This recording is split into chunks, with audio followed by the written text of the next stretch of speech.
सगळ्यांचं पुन्हा एकदा स्वागत। आपण बघतोय की राजकीय घडामोडींना वेग आल्याची चर्चा राज्यभर सुरू झालेली आहे आणि या सगळ्या राजकीय घडामोडींवर बोलण्यासाठी आपल्यासोबत भाजपचे ज्येष्ठ नेते सुधीर मुनगंटीवार आहेत, माजी अर्थमंत्री सुद्धा आहेत। सुधीर भाऊ, स्वागत आहे तुमचं न्यूज 18 लोकमत मध्ये।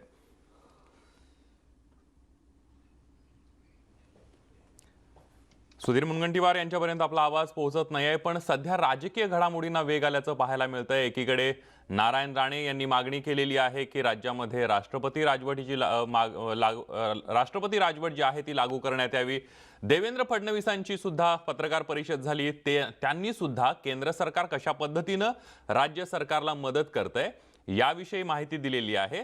त्यामुळे आता या सगळ्या राजकीय घडामोडींवर सुधीर मुनगंटीवार आणि एकंदरीतच भाजपची काय भूमिका आहे हे सुद्धा आपण जाणून घेण्याचा प्रयत्न करणार आहोत। एकीकडे चर्चा अशी रंगतेय की राज्यातलं महाविकास आघाडीचं सरकार अस्थिर झालंय का, दुसरीकडे या दोघांमध्ये हे तीन पक्ष आहेत, या तीन पक्षांमध्ये महाविकास आघाडीच्या मतभेद निर्माण झालेत का, कारण राहुल गांधींचं विधान जे आहे ते सुद्धा विचार करायला लावणार आहे। या सगळ्यावर सुधीर मुनगंटीवार यांच्याशी बोलणार आहोत। एक छोटासा ब्रेक घेऊन पुन्हा परतूया। पहा फक्त न्यूज 18 लोकमत।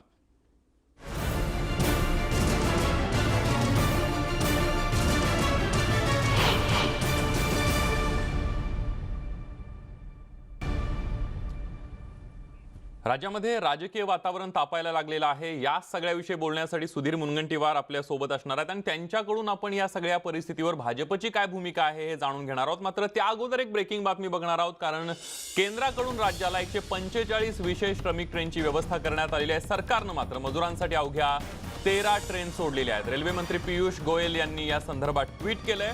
राज्य सरकारच्या भोंगळ कारभाराचा मजुरांना फटका बसत असल्याचं त्यांनी ट्विटमध्ये म्हटलेलं आहे। आताची सगळ्यात महत्त्वाची बातमी आपण बघतोय, कारण ट्विट वॉर जे आहे ते परवापासून आपल्याला पाहायला मिळतंय। केंद्राकडून राज्याला 145 विशेष श्रमिक ट्रेनची व्यवस्था करण्यात आलेली आहे, मात्र सरकारनं मजुरांसाठी अवघ्या 13 ट्रेन सोडल्याचं ट्विट रेल्वे मंत्री पियुष गोयल यांनी केलेलं आहे। आपण बघतोय राज्यातलं राजकीय वातावरण तापायला लागलेलं आहे। राज्यपालांची भेट अनेक दिग्गज नेते घेत आहेत। नारायण राणेंनी तर राष्ट्रपती राजवट लागू करण्याची मागणी केली आणि कुठेतरी राज्यामधली राजकीय परिस्थिती तापायला लागलेली आहे। भाजपची काय भूमिका आहे हे जाणून घेण्यासाठी माजी अर्थमंत्री आणि भाजपचे ज्येष्ठ नेते सुधीर मुनगंटीवार आपल्या सोबत आहेत। सुधीर भाऊ, आपण बघतोय मागच्या काही दिवसांपासून राजकारण रंगलेलं आहे आणि या सगळ्यामध्ये पुन्हा एकदा भाजप फोडाफोडीचं राजकारण करतंय का असा आरोप व्हायला लागलेला आहे, कारण मागच्या या सगळ्या चर्चेमध्ये भाजप कुठेतरी विलन ठरताना दिसतंय असं वाटतंय विरोधी पक्ष। मला असं वाटतं की फोडाफोडीच्या राजकारणाचा प्रश्न उपस्थित होत नाही। शेवटी फोडाफोडी तेव्हाच होते जेव्हा तुमच्या पक्षाचा विचार कमजोर असतो, किंवा तुमचं नेतृत्व कमजोर असतं, किंवा तुमच्या विचारामध्ये आणि तुमच्या आचरणामध्ये खोट येते आणि मग तेव्हा फोडाफोडीचं राजकारण होतं। आता फोडाफोडीच्या राजकारणाचा आरोप करणाऱ्यांनी पहिले त्यांच्या विचारात खोट आहे का, त्यांच्या नेतृत्वात खोट आहे का, किंवा त्यांच्या नेत्याचं आचरण आणि विचार यामध्ये कुठं अंतर आहे का, याचा जर तपास केला तर त्याचं उत्तर त्यांना सापडेल। भारतीय जनता पक्षाला या संकट समयी फोडाफोडीचं राजकारण करण्यामध्ये कुठेही रुची नाही। भारतीय जनता पार्टीला राजकारण करण्याचा प्रश्नच उपस्थित होत नाही, कारण जनतेने भारतीय जनता पार्टी शिवसेनेला 2,30,58,525 मतं देऊन काँग्रेस राष्ट्रवादीला फक्त 54 आणि 44 आमदार दिले आणि भाजप शिवसेनेला 161 आमदार दिले। आणि म्हणून काही जनतेच्या हृदयामध्ये भारतीय जनता पार्टी शिवसेनेच्या विचाराला स्थान निवडणुकीनंतरही होतं, काँग्रेस राष्ट्रवादीचा विचार नाकारलाच होता। हे ठीक आहे की काही प्रश्नावर मतभेद झाले जे व्हायला नको होते।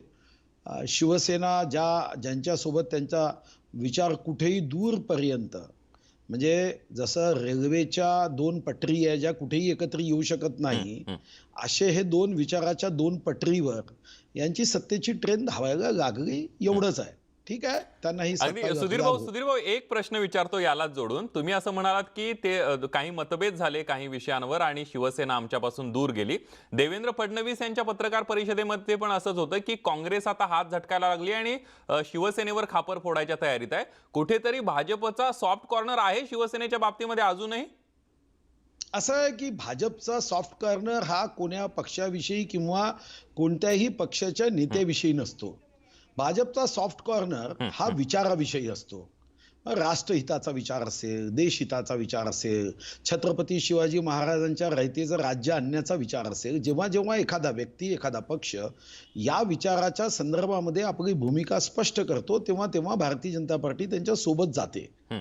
आणि म्हणून जोपर्यंत आपल्या मनामध्ये तेरा वैभव अमर रहे मा हमदीन चार रहे न रहे ही भावना असते, तेव्हा भारतीय जनता पार्टी शेवटी पक्ष म्हणजे काय, त्या पक्षाचा विचार आणि त्या विचारावर तो पक्ष आचरण करत असेल. हं, जसं शिवसेनेचा विचार काय, तर श्रद्धेय बाळासाहेब ठाकरे साहेबांचे युट्यूबवरची भाषणं तुम्ही एकदा ऐकून घ्या किंवा कधीतरी एकदा तुमच्या चॅनलच्या माध्यमातून रोज 2 भाषणं स्वर्गीय बाळासाहेब ठाकरे साहेबांची हे मुद्दाम तुम्ही महाराष्ट्राच्या 12.5 कोटी जनतेला ऐकवा.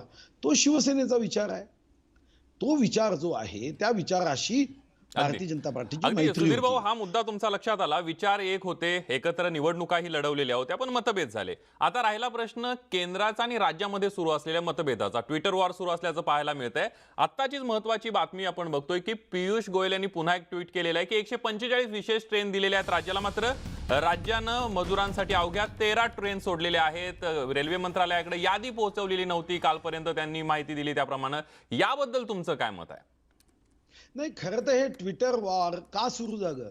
हं, हं. मला कधी कधी वाटतं की चॅनल्सच्या माध्यमातून जेव्हा अशा संकट समयी राजकारण होतंय असं म्हटलं जातं, तेव्हा याचं सुद्धा एकदा चिंतन केलं पाहिजे. ट्विटर वॉर तेव्हा सुरू झालं जेव्हा आदरणीय मुख्यमंत्री उद्धवजी म्हणाले की आम्हाला ट्रेन दिल्या जात नाहीये. सुरुवात कोणी केली? सुरुवात उद्धव साहेबांच्या भाषणातून झाली की आम्हाला ट्रेन दिल्या जात नाही. म्हणजे आपण अप्रत्यक्ष रेल्वे मंत्रालयावर आपण रोख ठेवत आरोप केला की ट्रेन दिल्या जात नाही. आणि मग माननीय पियुष गोयलनी सांगितलं की कुठे दिल्या जात नाही, तुम्हाला सांगा ना किती ट्रेन हव्या आहे. तुमच्या मनात खरंच मजुरांच्या संदर्भामध्ये आस्था आहे, प्रेम आहे, स्नेह आहे, सहानुभूती आहे, तर तुम्ही सांगा.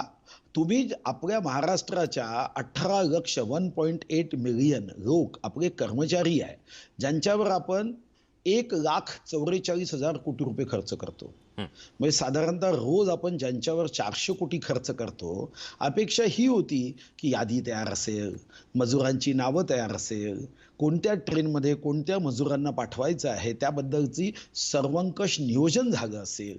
तर पियुष गोयल साहेब म्हणाले की तुम्ही यादी द्या, कुठून ट्रेन सोडायची ती सांगा. तर तुम्ही यादी दिली नाही.